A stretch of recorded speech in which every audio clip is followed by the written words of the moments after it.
आई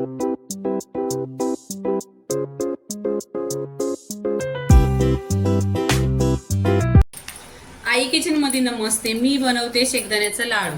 तर इथे आहे ना, शेंगदाणे घेतले आहेत अर्धा किलो. आणि तुमच्याकडे असा तवा असेल तर तव्यामध्ये भाजा, छान असं भाजून घ्यायचं आणि स्लो गॅसवर, म्हणजे टिकतात. 1 महिना टिकणारे लाडू आहेत. तर इथे फक्त 2 वस्तू का घ्यायच्या आहेत कमी साहित्यामध्ये. आणि ह्याच्यामध्ये शेंगदाण्यामध्ये आणि गुळामध्ये कॅल्शियम वगैरे आहे. लहान मुलांसाठी, छोट्या भुकासाठी हे ते लाडू बनवते. ह्याच्यामध्ये आहे ना, शेंगदाणे छान असं भाजून घेतलेलं आहे आणि फक्त गूळ टाकायचं आहे. 2च वस्तूकामध्ये हे लाडू बनवायचे आहेत. इथे आता छान असं भाजून घेतलेलं आहे, हे काढून घ्यायचं. इथे आहे ना, शेंगदाणं काढून घ्यायचं. काढल्यानंतर आहे ना, 15 मिनिटं थंडा करून घ्यायचं. इथे आहे ना 15 मिनिटं झालेली आहेत आणि पूर्णपणे आहे ना थंडा झालेला आहे शेंगदाणा. आता तुम्हाला जर इथे सालं काढायची असेल तर काढू शकता, छान अशी निघतायत. पण मी सालं नाही काढणार आहे. सालाने पण छान असं आहे ना शेंगदाणा होतात.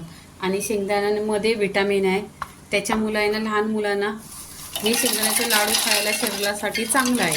इथे आहे ना मिक्सरचं भांडं घेतलेलं आहे. मिक्सरच्या भांड्यात आहे ना शेंगदाणे टाकलेले आहेत. आता शेंगदाण्याचं कसं करायचं आहे, फक्त 2 कण करायचे आहेत, असं 2 पीसेस करायचं आहे आणि छान असं मिक्सरला वाटून घ्यायचं. इथे पहा, मिक्सरवर छान असं आहे ना हे शेंगदाण्याचा कूट बनवलेला आहे. पूर्णपणे 2 पीसेस झालेले आहेत आता शेंगदाण्याचं. इथे गॅसवर आहे ना कढई ठेवलेली आहे, त्याच्यामध्ये 1 चमचा घी टाकायचा. इथे आहे ना मी गूळ घेतलेला आहे. गूळ आहे ना आपण या कढईमध्ये टाकायचा. इथे आहे ना पूर्णपणे गूळ असा विरघळलेला आहे. आता गूळ विरघळला तर आपण जे शेंगदाण्याचा कूट केलेला आहे तो कूट ह्याच्यामध्ये टाकून घ्यायचा. शेंगदाणा आहे ना गुळामध्ये मिक्स करून घ्यायचं. इथे गॅस बंद करायचा आणि पूर्णपणे छान असं मिक्स करून घ्यायचं.